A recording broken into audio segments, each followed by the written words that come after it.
Votre nouveau rendez-vous Flux Libre vous est proposé par Audi. Parce que les Français aimeront toujours l'automobile. Le Salon automobile de Lyon présente Flux Libre, le podcast. Bonjour et bienvenue dans le 11e épisode de Flux Libre, le podcast qui explore l'automobile sous tous ses angles. Un épisode coproduit et réalisé par Ludovic Tichit. Je suis Laurence Perrault et je suis ravie de prendre le volant avec vous. On va commencer par un dossier qui peut vous surprendre. Le contrôle technique, on l'aime ou on le déteste, mais savez-vous vraiment ce qui se cache derrière ? Nous avons plongé en immersion dans 3 centres d'ECRA pour rencontrer 2 femmes et 2 hommes contrôleurs techniques.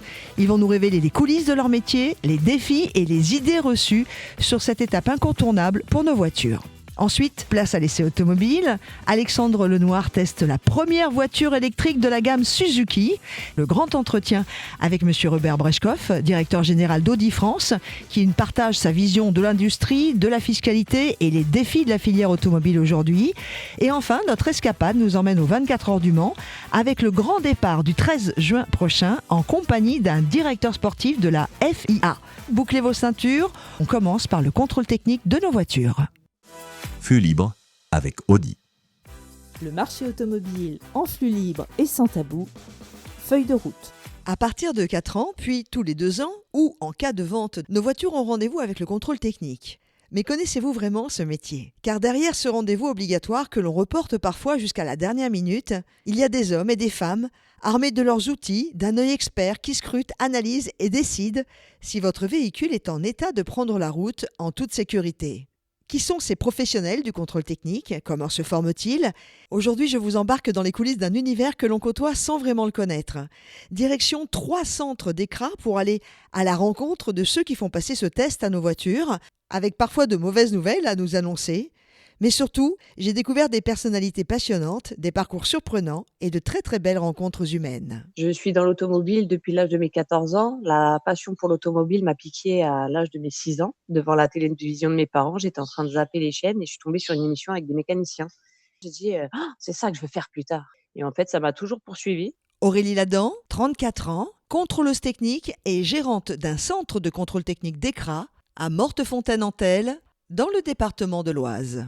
À 14 ans, j'ai eu l'opportunité de faire un stage de découverte dans un garage qui a été très concluant et le patron m'a dit, voilà, si tu arrives à rentrer au GARAC, l'École nationale de l'automobile à Argenteuil, moi je te prends, je te garde. Moi qui étais un peu une cancre à l'école, j'ai dit à mes parents, bon bah voilà, moi je vais aller dans l'automobile. Là, ça a été une grande révélation pour moi. Pendant toutes ces années de formation, forcément d'alternance, j'ai pu aussi pratiquer de la réception, de la vente, du véhicule neuf, véhicule d'occasion, service rapide. En fait, j'ai touché un petit peu à tous les postes. En fait, j'aime pas la routine. Et je me suis dit, en fait, la relation client, la carrosserie, la technique, la peinture, tout ça, je peux l'avoir dans le contrôle technique. C'est à toi de dire si oui ou non le véhicule est apte à passer ou pas et tu as la relation avec le client. Si tu veux que ton contrôle technique perdure, il faut que ce soit un minimum commercial. C'est-à-dire qu'un client va venir pour son contrôle technique, c'est jamais une partie de plaisir. Mais par exemple, demain, tu l'accueilles avec un petit café, un sourire et de la bonne humeur, et bah, tu es sûr qu'il viendra chez toi tous les 2 ans.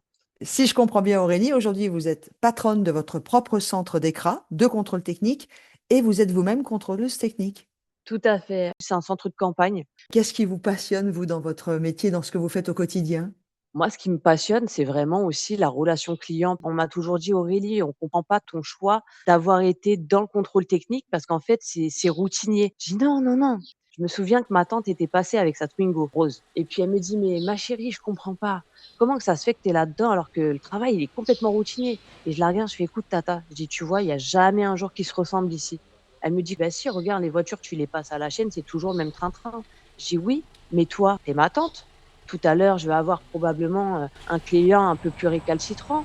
Je vais peut-être tomber sur une petite mamie, qui a besoin d'être, conseillée, d'être rassurée.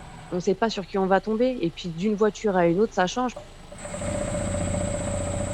Est-ce qu'il y a une voiture qui vous a marqué depuis que vous avez votre centre ? Il y a plein de situations qui m'ont énormément marquée. J'essaye aussi de faire un petit peu de prévention sur les réseaux sociaux de temps en temps quand je vois des choses qui sont relativement graves et cetera. Par exemple, un disque de frein cassé. Je le prends en photo ou en vidéo et je l'expose sur les réseaux sociaux en disant: «Attention, regardez, vous entendez un bruit, il faut porter attention à ce bruit, il faut aller voir un mécano, il y a peut-être un problème quelque part». Surtout que là, c'est de la sécurité. Une histoire que vous avez envie de me raconter? Une fois, un petit monsieur vient me voir en me disant, «Oh Aurélie, je suis super content et tout, je viens d'être grand-père». Je dis: «Oh félicitations!» Et il me dit: «Je viens de sortir ma voiture du garage». C'était un Coléos, je me souviendrai toute ma vie. C'est son premier contrôle technique et après je prends la route dans 3 jours pour aller rejoindre ma fille et mon petit-fils dans le sud. Je vais parcourir à peu près 2000 kilomètres. Donc moi je me dis: «Bon, bah, 1er contrôle technique, généralement il y a rien. En plus, c'est sort de révision». Donc je la monte sur le pont et le petit papy me dit au loin: «Alors, tu me trouves un petit défaut sur cette auto?» Et là je lui dis: «Bah, écoutez monsieur, pour l'instant tout est clean». Je fais mon tour de caisse et cetera, tout se passe bien. Je monte la voiture et là d'un seul coup, je lui dis: «Oh!» Je retire tout ce que je viens de dire et il me dit: «Comment ça?» Il dit: «C'est une blague» et je lui dis: «Non, non», je dis: «Je vous assure, je vous mets en contre-visite, mais pas une simple contre-visite, je vous mets en contre-visite critique et moi je vous conseille même de partir sur dépanneuses». Et il Il me dit: avait «Mais quoi? les 2 pneus avant qui sont en train de déchausser». Waouh! Alors, un pneu qui éclate sur une route à 130, le Coléos, on le rattrape pas, mais les 2, c'est sûr, il y a plus de papy. Pourquoi ça s'était déchaussé? C'était une usure, irrégulière du pneu, ça se mangeait par l'intérieur et je passais mon ongle dans le pneu. En gros, on voyait la structure métallique qui sortait du pneu sur les 2 pneus à l'avant. Et du coup, vous lui avez sauvé la vie quand même, hein? Oui, Bonjour, je m'appelle Raphaël Dacosta, j'ai 18 ans et je suis employé dans ce centre de contrôle. Ça fait déjà 17 ans qu'on est là. Au début, c'est une passion de l'automobile, contrôle technique, m'a vraiment plu. Orlando Dacosta et Raphaël Dacosta, père et fils, du centre de contrôle technique d'ECRA à Versailles, 1 rue d'Artois. Orlando, qu'est-ce qui vous plaît dans votre métier? Moi, c'est la sécurité routière, justement. Il y a un client, son véhicule n'est pas en bon état, il comprend pas pourquoi et je lui fais voir. Dans ses yeux, ça se voit tout de suite qu'il fait merci. Merci parce que je le savais pas. Raphaël, pourquoi vous avez choisi ce métier? J'ai choisi ce métier parce que je voulais rester dans l'automobile, mais sans être mécanicien. Et en 3e, j'ai fait que mon stage. Ça s'est plutôt bien passé, le fait de contrôler les véhicules des clients, leur expliquer s'il est en bon état ou pas. Et j'ai bien aimé, du coup je me suis renseigné pour faire un bac pro, pour faire mon stage de contrôleur technique. Si vous deviez, Raphaël, expliquer à votre meilleur ami ou sur les réseaux sociaux ce que vous faites de vos journées et ce qu'est votre métier, vous diriez quoi? Je dirais que mon métier, c'est contrôler vos véhicules, donc contrôler les organes principaux et vous rassurer si votre véhicule est en bon état ou pas. Qu'est-ce que nous faisons, Raphaël, là? Alors là, je vais mesurer les feux. Donc il faut que je prenne mon mètre, que je vérifie la distance entre mon réglophare et l'optique de feu et la hauteur de l'optique de feu au sol. Que ce soit bien entre 30 et 50. Là, je suis à 36. On vérifie au sol jusqu'à l'optique. Donc là, on est environ à 60. On voit le phare sur un écran à l'intérieur de cette machine. Voilà. C'est comme si on se mettait devant un mur et qu'on voulait régler nos feux. Là, on a la valeur, donc on est bon. On doit être entre moins 0,5 et moins 2,5. Là, on est bon et on peut voir ici la courbe qui n'est pas trop haute et pas trop basse. On peut devenir contrôleur technique sans être mécanicien. Oui, comme moi, je suis pas mécanicien et j'ai pu devenir contrôleur technique. Raphaël, vous êtes le fils d'Orlando. Travailler avec son papa, c'est un héritage ou c'est un défi personnel? Alors, c'est à la fois un héritage et à la fois un défi personnel. Il y a ce côté héritage de pouvoir, un jour plus tard, racheter tous ces centres. Et il y a ce côté défi personnel de toujours être à la hauteur, ne pas décevoir, essayer de tout bien faire. Orlando, travailler avec son fils, transmettre, quelle aventure pour vous? Moi, c'était une fierté. Le but pour moi, c'est justement de tout lui expliquer, mon expérience, et de l'aider à être meilleur que moi, dans tous les cas. C'est en cours? C'est en cours, oui, mais maintenant, il faut un petit peu d'expérience. Mais oui, c'est en cours. Orlando, là, il vient de vérifier les sièges. En fait, on vérifie aussi les sièges dans la voiture? Bien entendu. La fixation des sièges, 6 coulisses à l'avant, les appuis-têtes, on contrôle aussi. C'est des éléments de sécurité. Si ta ceinture n'est pas en bon état, c'est un danger. La ceinture, oui, mais jusqu'à vérifier les sièges. S'il est mal fixé, le siège en cas d'accident, il va partir. Ça va avec. Qu'est-ce qui a changé, selon vous, entre vos débuts de contrôleur, donc il y a 17 ans, et aujourd'hui? C'est les normes qui ont vachement durci. En 2018, il y a eu une réforme du contrôle technique et beaucoup plus d'électronique dans les véhicules. Quand vous recrutez, qu'est-ce que vous recherchez, Orlando? Plutôt un diplôme ou un état d'esprit? On n'a pas le choix d'avoir un diplôme pour faire notre métier. Il faut un bac pro minimum. Donc ça, diplôme, c'est d'office, mais surtout un état d'esprit. Lequel? Pédagogie. Il faut être vraiment souple avec le client, savoir lui expliquer fermement, ne pas se faire intimider par le client. Pourquoi? Parce que certains clients veulent que ça passe, alors que le véhicule est dangereux, et ça, c'est pas possible.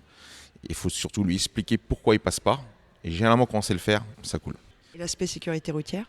C'est à la base de notre métier. Notre diplôme, il est fait pour la sécurité routière. Donc normalement, chaque contrôleur doit savoir contrôler un véhicule de la même façon. Par contre, comment il va l'expliquer à son client, c'est là où il faut beaucoup de pédagogie.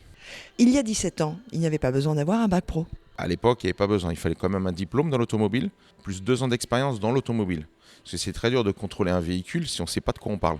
Donc il faut connaître un minimum l'automobile. Entre-temps, en 2018, ils ont durci un peu ce système-là.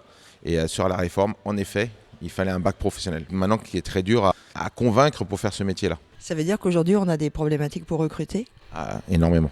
Avant, je pouvais être mécanicien, j'avais un CAP par exemple, ou un BEP, plus 2 ans d'expérience, je pouvais devenir contrôleur technique. Aujourd'hui, c'est plus possible. Alors aujourd'hui, c'est plus possible, mais ils sont en train de mettre des actions en cours pour justement avoir des CQP, des aptitudes sur la mécanique, pour pouvoir justement faire des stages un peu plus longs, mais pour devenir contrôleur sans bac pro. Vous faites aussi des voitures électriques. Tout à fait. Et est-ce qu'il a fallu faire une formation supplémentaire ? Alors d'office, quand on fait notre maintien, on fait un B2XL. C'est une formation pour les électriques.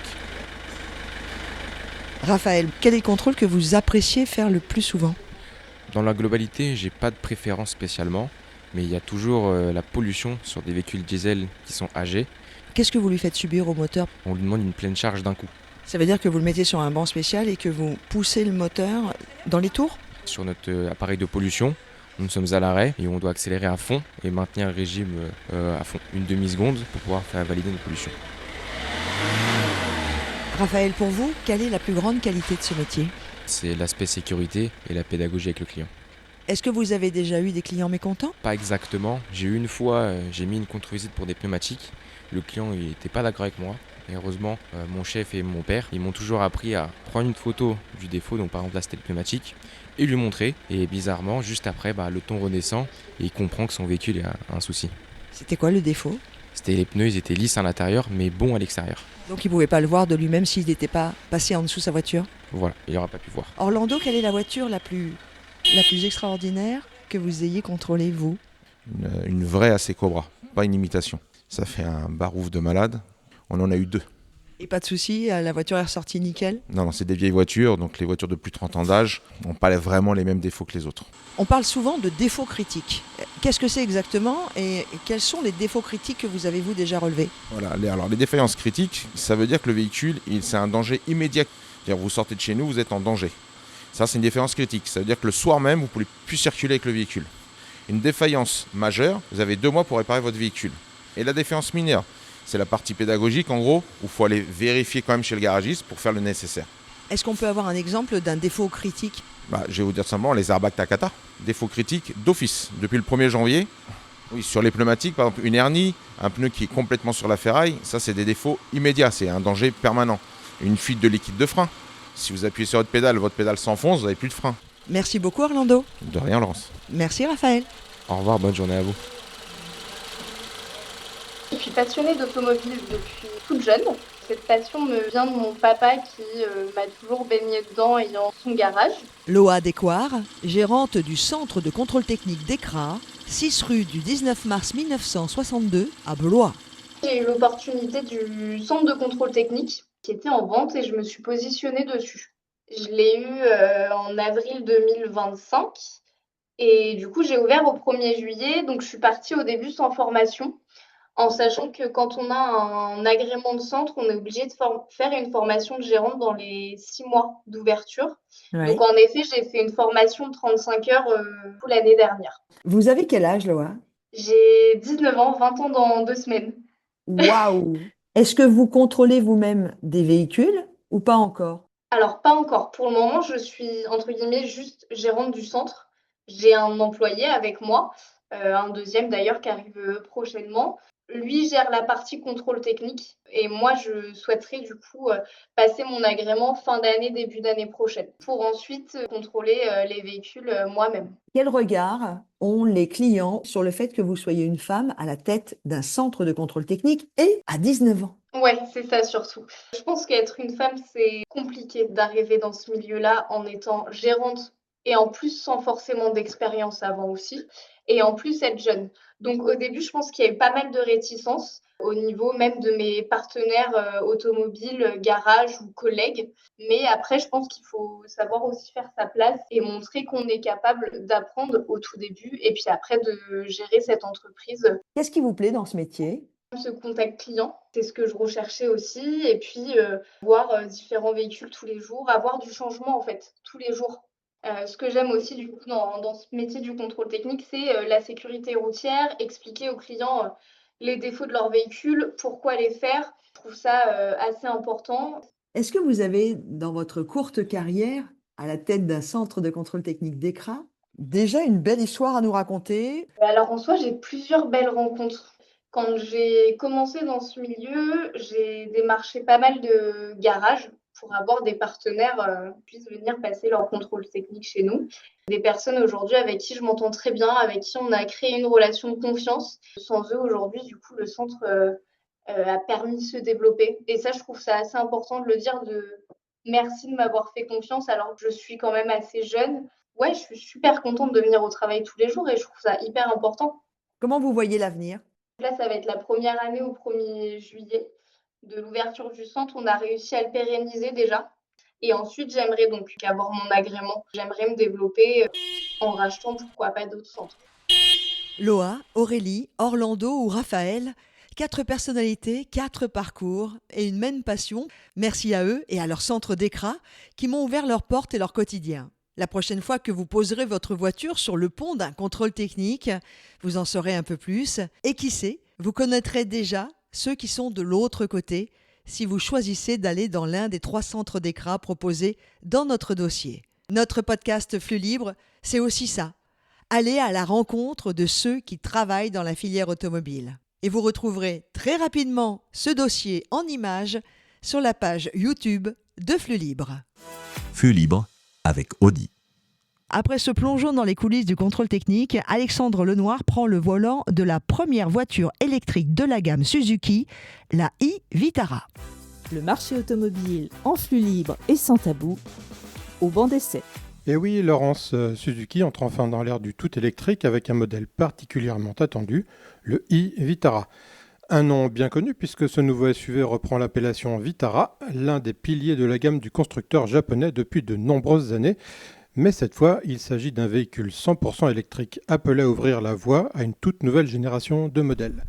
Alors, avec ses 4,28 m de long, le e-Vitara se positionne au cœur du marché européen des SUV, face à des concurrents comme la Renault 4 e-Tech, le Kia EV3 ou encore le Peugeot i2008, une catégorie très disputée donc, dans laquelle Suzuki espère faire valoir quelques arguments originaux.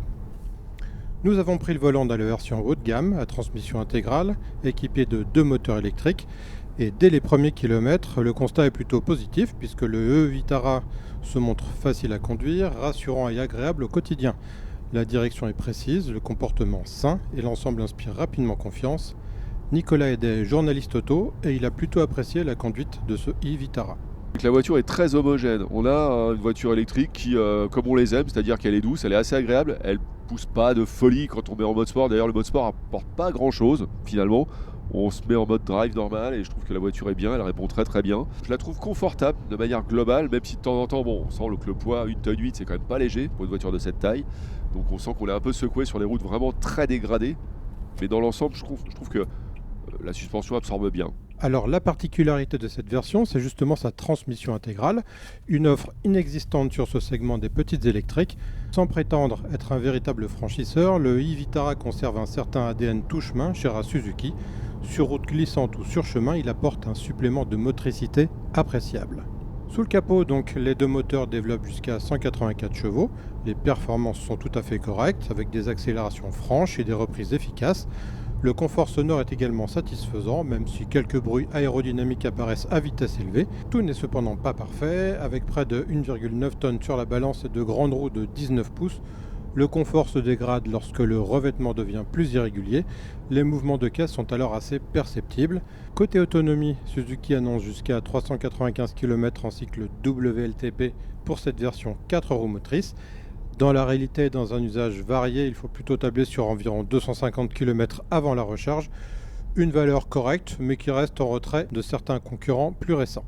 La recharge constitue d'ailleurs l'un des principaux points faibles du modèle. Même sur borne rapide, les temps de charge apparaissent relativement longs. Comptez environ 45 minutes pour le traditionnel exercice de la recharge de 20 à 80%, ce qui limite un peu l'agrément sur les longs trajets. À bord, en revanche, Suzuki franchit un cap. La présentation est nettement plus moderne que sur les précédents modèles de la marque. On trouve une instrumentation numérique, un grand écran tactile, compatible Apple CarPlay et Android Auto sans fil, ainsi que des commandes de climatisation qui restent physiques.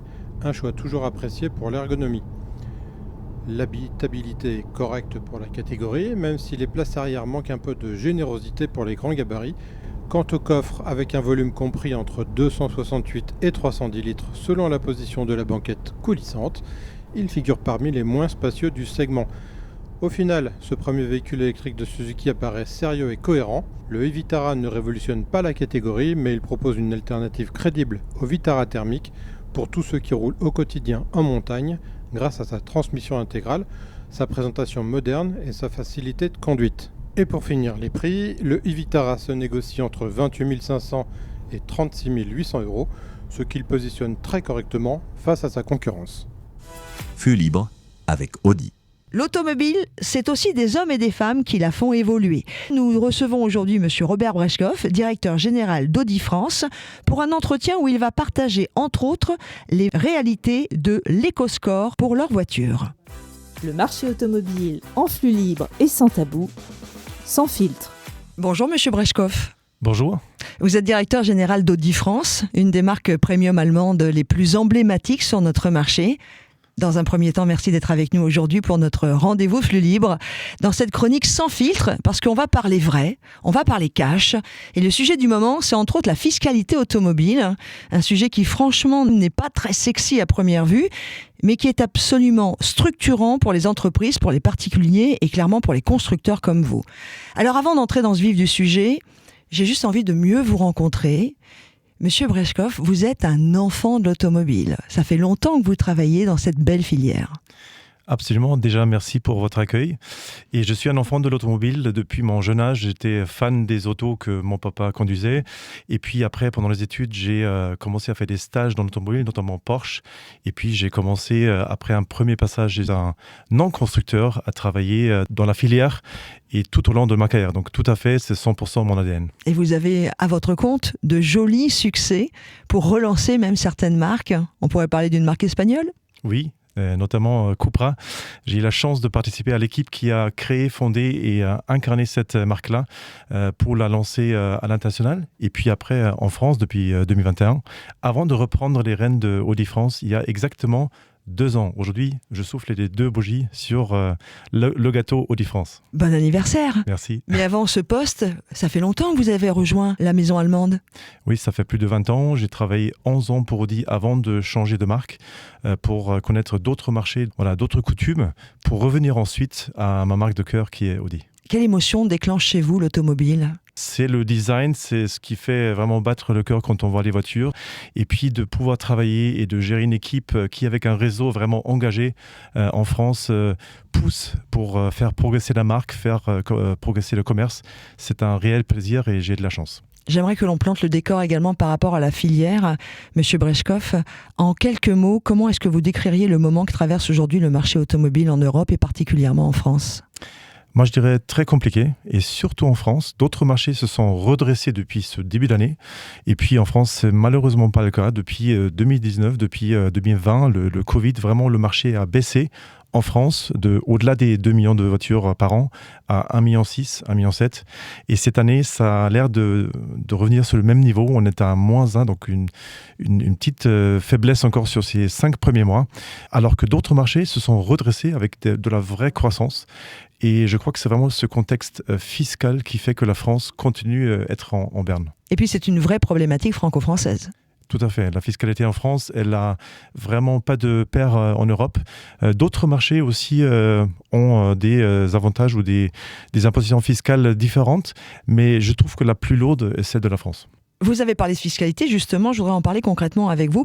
L'EcoScore et les avantages en nature, les fameuses AEN, qu'est-ce qui change vraiment aujourd'hui concrètement pour une entreprise qui met une voiture à disposition d'un salarié ? Alors, c'est exactement les sujets clés que vous évoquez. Aujourd'hui, pour le particulier, l'EcoScore, il est important aussi puisqu'il permet, si à un certain point et un certain prix, d'avoir accès au bonus. Et sinon, ça sera un malus. Pour les sociétés, et c'est aussi la majorité de nos clients chez Audi, l'avantage en nature, qui a été changé l'année dernière avec des nouvelles règles, fait que ça devient vraiment le sujet clé pour un employé qui a droit à une voiture de fonction comme pour l'employeur, parce que les deux ont un coût mensuel sur la fiche de paye ou bien dans les comptes de l'entreprise. Et ce qui est important, c'est de savoir que l'éco-score pour une voiture, pour un modèle, fait qu'il y a un abattement de 70% sur ce coût de détention pour l'employé et pour l'employeur. Et je voudrais vous donner un exemple très concret. Aujourd'hui, un Q6 e-tron pour un employé avec sa belle autonomie et sa puissance de recharge fait que environ le coût pour le salarié est de 4 000 € par an. Et de l'autre côté, pour l'employeur, de la même façon, c'est aussi à peu près 4 000 €. Si cette voiture-là passerait à l'éco-score, et on en parlera tout à l'heure parce que j'ai quelques bonnes nouvelles à vous annoncer en exclusivité aujourd'hui. Très bien.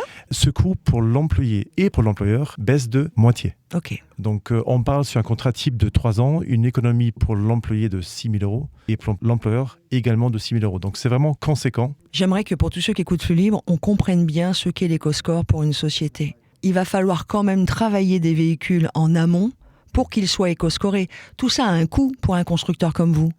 Exactement, et c'est ce qu'on a fait. Nous avons carrément changé les process industriels de fabrication et de sourcing des pièces, et notamment de la batterie. Pour rendre une voiture éco-scorée, il faut que l'origine des modules de la batterie, par exemple, provienne de l'Europe, et aussi que les matériaux pris pour la construction de la voiture soient idéalement avec un impact CO2 pas élevé. Donc ça veut dire que toute nouvelle voiture qui serait thermique, par exemple, voire hybride, ne pourrait pas être éco-scorée, donc ne pourrait pas rentrer dans les propositions pour les flottes d'entreprise. Ou si, mais en leur coûtant très cher. C'est exactement le cas. Et aujourd'hui, notre best-seller électrique, la Q4 e-tron, est exactement ça. On vient de la lancer, les commandes sont ouvertes. Elle arrive le mois prochain en concession. Et puis, elle sera sur toute sa gamme éco-scorée, sous réserve de la confirmation de l'ADEME. Donc, le dossier est chez eux. Et on est très confiant que ça sera le fait sur 100% de la gamme du Q4. Combien représente en pourcentage le marché entreprise pour vous, Audi, monsieur Brejkov ? Alors, c'est 2/3 de nos clients qui viennent acheter leur voiture au nom de leur société. C'est un canal très important pour nous. La Q4 a doublé ses ventes depuis l'éco-score ? Exactement. Waouh. Là aussi, on a fait un travail avec l'équipe. On a repositionné la voiture. On a mis en dessous de la barre des 47 000 € pour le particulier, pour la rendre éligible au coup de pouce. Et pour la société, pareil, c'est l'éco-score qui là aussi fait toute la différence. Et c'est devenu notre best-seller électrique. On a doublé les ventes. Et puis, on est rentré dans le top 10 de toutes marques confondues sur le segment des électriques l'année dernière. Vous savez que j'aime bien que l'on parle sans filtre. Ça a coûté combien à Audi de devoir faire toutes les recherches, de changer les véhicules pour qu'ils puissent, en France, être éco-scorés ? Il y a certainement un coup derrière. Ouais. Nous avons, par exemple, sur le Q6, rapatrié la batterie, les composants de la batterie de Chine en Europe. Et ça, pour tous les marchés européens. On a un projet qu'on a poussé notamment pour la France. Et ça, c'est la nouvelle dont je voulais vous parler. Dans quelques semaines, encore une fois, avec le retour de l'ADEME, annoncer que Audi, sur le segment de la Q6 e-tron, donc du segment B full électrique, on est les premiers et les seuls à premium à offrir une voiture avec l'éco-score. Donc, pour revenir sur votre question, oui, il y a un coup derrière de changer les process industriels là-dessus. Je ne pourrais pas vous le chiffrer aujourd'hui, c'est notamment la maison mère qui a mis ça. Monsieur Brejkov, vous êtes le directeur général d'Audi France. On est d'accord que cet éco-score est franco-français ? Il est franco-français, il existe sous des formes parfois similaires, par exemple en Angleterre, etc. Ce sont d'autres termes utilisés, mais il est franco-français, il est très impactant pour les décisions d'achat de nos clients en France. Vous nous avez donc annoncé une exclusivité pour le Q6 e-tron. Pour les professionnels et les passionnés qui nous écoutent, est-ce qu'il n'y a pas non plus une future star dont on commence à entendre parler ? Et très bonne nouvelle aussi sur cette fin d'année. Nous avons la chance d'être présents sur le Mondial de l'automobile à Paris. Nous aurons la chance de lancer une nouvelle voiture pour la gamme Audi qui viendra étoffer avec une voiture 100% électrique. C'est l'A2 e-tron qui viendra se rajouter à la gamme. Une voiture compacte avec une très belle autonomie pour son segment. Elle va frôler les 650 km. Donc pour une voiture qui souvent est la deuxième dans un ménage vraiment très utile au quotidien. Et puis là aussi, cette notion de éco-score évidemment est très importante. Donc nous y travaillons dessus pour aussi annoncer cette bonne nouvelle pour la e-tron. J'ai fait partie des gens qui ont eu la chance de l'avoir en avant-première. Je peux juste vous dire que j'ai littéralement craqué sur sa ligne, mais je n'en dirai pas plus parce que sinon je vais me faire gronder. Pour tous ceux qui aiment Audi depuis tout le temps, ceux qui sont tatoués Audi, parlons de la gamme. Vous allez totalement l'électrifier ? Alors, la gamme, aujourd'hui, elle répond aux 3 mondes. Il y a des clients qui souhaitent encore rouler dans du thermique. D'autres qui ont fait le pas d'aller vers le hybride rechargeable. Ou bien, et notamment le cas de beaucoup d'entreprises, parce que la moitié des commandes aujourd'hui qui se font au canal de société sont pour Audi, déjà pour une voiture électrique. Donc ce sont ces 3 mondes-là auxquels il faut qu'on donne une réponse. Et là-dessus, et ça c'est mon message, Audi a renouvelé vraiment la technologie et la gamme sur les 3 énergies qui sont aujourd'hui importantes. Un tiers de nos commandes sur ce début d'année au global se fait sur le 100% électrique, un tiers sur le PHEV et un tiers encore sur le thermique. Et nous devons de vraiment répondre à tous les besoins de nos clients. Sans filtre, Robert Brejkov, qu'est-ce qui a changé dans tout l'univers automobile depuis que vous l'avez épousé ? Ce qui n'a pas changé, c'est la passion pour l'automobile. C'est ce besoin de mobilité, de s'épanouir et d'avoir cette liberté de mouvement au quotidien. Ce qui a par contre vraiment radicalement changé, c'est l'approche de laquelle ça doit être fait et tout ce dont on a besoin de prendre en compte pour faire son choix rationnel, financier, ou fiscale, et notamment pour des entreprises. Des entreprises aujourd'hui qui ne se préparent pas à ça seront perdues et vont se voir avec des amendes en face. Et pour ça, c'est notre devoir en tant que constructeur, avec notre réseau de concessionnaires à 150 points en France, d'apporter ce conseil sur la fiscalité, sur l'impact financier que ça peut avoir. Et c'est là-dessus que j'invite tous les clients à faire appel pour se faire accompagner dans cette jungle qui est celle de la fiscalité en France. 2025 et début 2026, quelle est la voiture de la gamme Audi qui remporte le plus grand succès auprès des particuliers ? Auprès des particuliers, nous avons un très très bon succès avec la nouvelle Q3 qui est thermique et hybride rechargeable, mais elle est suivie de très près de la nouvelle A3. Et comme on est en fin de cycle de la Q4 e-tron et la nouvelle que nous attendons pour dans un mois, elle va très vite reprendre ses couleurs aussi. Et je vous cache pas que la Q6 avec l'EcoScore sur lequel on est très confiant, elle va se rajouter dans ce club des volumes sédans chez nous très très vite aussi. On a 4 beaux modèles à proposer qui font le gros de nos ventes.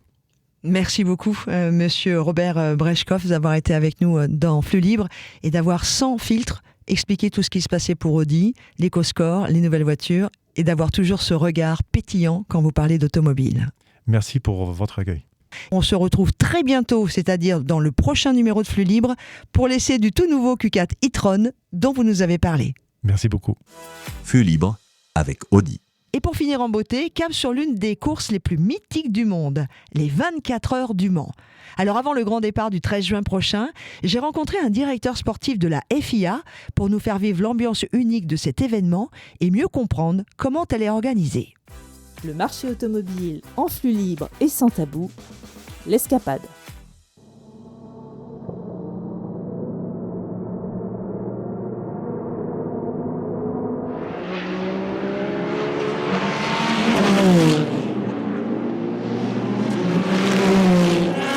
Imaginez, il est 4 heures du matin sur le circuit de la Sarthe. 13 km et demi de bitume qui serpente entre route nationale et secteur permanent. Les hypercars avalent la ligne droite des Hunaudières à plus de 330 km/h, dans l'obscurité totale, guidés seulement par leurs phares et les réflexes de leurs pilotes.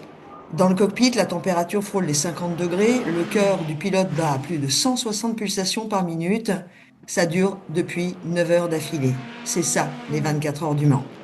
Derrière ce spectacle dément, il y a une organisation titanesque, des règlements millimétrés et une ambition qui dépasse largement la course elle-même. Préparer également la voiture de demain de Monsieur Tout-le-Monde.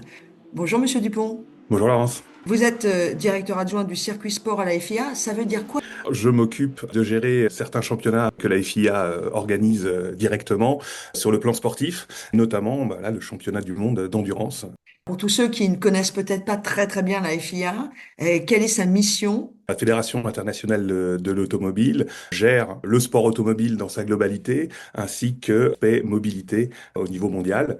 C'est une fédération d'associations sportives nationales qui va avoir comme tâche d'édicter les règlements qu'on va utiliser sur les compétitions internationales. Alors on se rencontre à quelques jours des 24 heures du Mans. La course va démarrer samedi 13 à 16h. Combien de personnes faut-il mobiliser pour que cet événement existe ? Si vous prenez par exemple les commissaires de piste sur un circuit hors norme, donc 13 km et demi, il y en a plus de 2500 autour de la piste.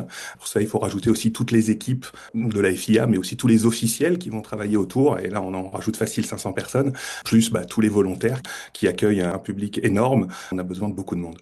Et parlons du circuit, évidemment, il est totalement hors norme.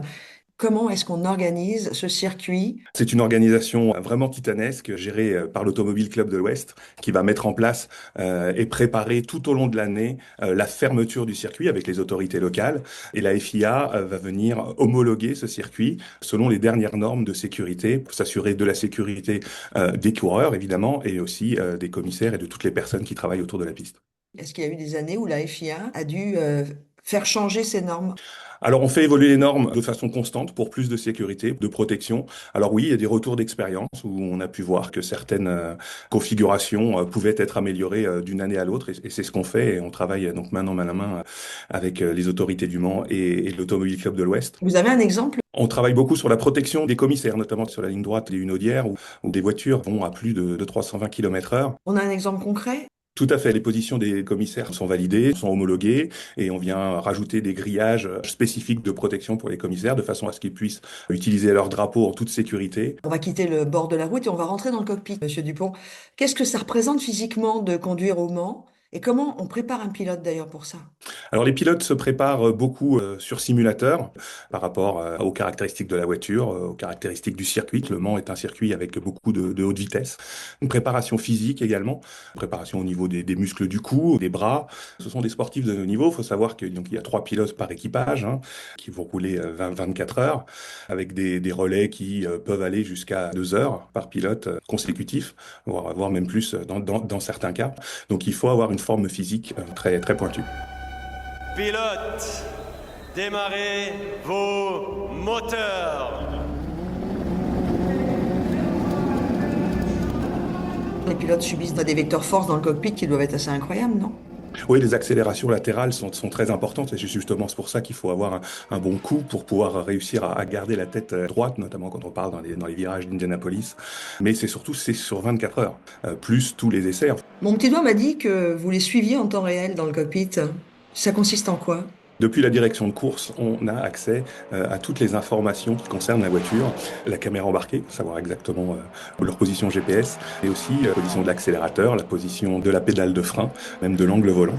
On a toutes ces informations via la télémétrie en direct en direction de course, qui vont nous permettre, en cas d'infraction, si les pilotes ne respectent pas les demandes de la direction de course.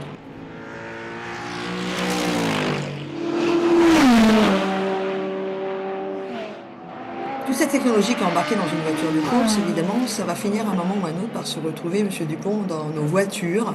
Comment ça se passe? Le fait d'avoir autant de constructeurs présents, aussi bien en catégorie hypercar qu'en catégorie GT, montre qu'il y a vraiment un intérêt pour eux d'être présents en compétition, pour montrer leur capacité à avoir des véhicules performants, à avoir des véhicules endurants, notamment par rapport à la technologie hybride et l'hybridation, qui joue une part très importante de la performance de la voiture. L'optimisation de cette technologie va forcément se trouver rapportée dans la voiture de tous les jours. Vous avez un exemple à me donner? C'est le cas notamment de Toyota qui est présent sur les 24 heures du Mans, et notamment lors de l'introduction des technologies hybrides. Depuis 2022, les voitures du WEC qui roulent avec un carburant 100% renouvelable. Une des dernières évolutions importantes des 24 heures du Mans, c'est l'utilisation de carburant 100% renouvelable, qui a permis aussi aux constructeurs aussi bien qu'aux pétroliers d'améliorer cette technologie, et puis avec à terme l'ambition de retrouver cette technologie sur la route. Dans les dernières innovations et dernières technologies qui sont utilisées sur le Mans, il y en a une qui est très forte? Alors tout à fait, l'hydrogène est la prochaine technologie qui va être développée grâce à l'endurance et aux 24 heures du Mans. Il y a déjà plusieurs démonstrateurs qui tournent. La FIA travaille pour réglementer et comprendre comment est-ce qu'on va pouvoir utiliser de l'hydrogène en compétition. Et c'est vrai que les 24 heures du Mans, la CO a toujours réservé un garage particulier qui va permettre à de nouvelles technologies de rentrer en compétition. Donc, on travaille à l'horizon 2030 pour avoir une voiture à hydrogène de compétition qui va pouvoir rivaliser avec les hypercars actuels. L'année dernière, Ferrari avait de nouveau remporté les 24 heures du Mans. Vous voyez qui sur la ligne d'arrivée cette année? On est bien malin et qui peut prédire qui gagnera la course cette année. Je pense que ça a rarement été aussi ouvert. Benoît Dupont, merci beaucoup de nous avoir fait pénétrer dans les coulisses des 24 heures du Mans. Avec plaisir.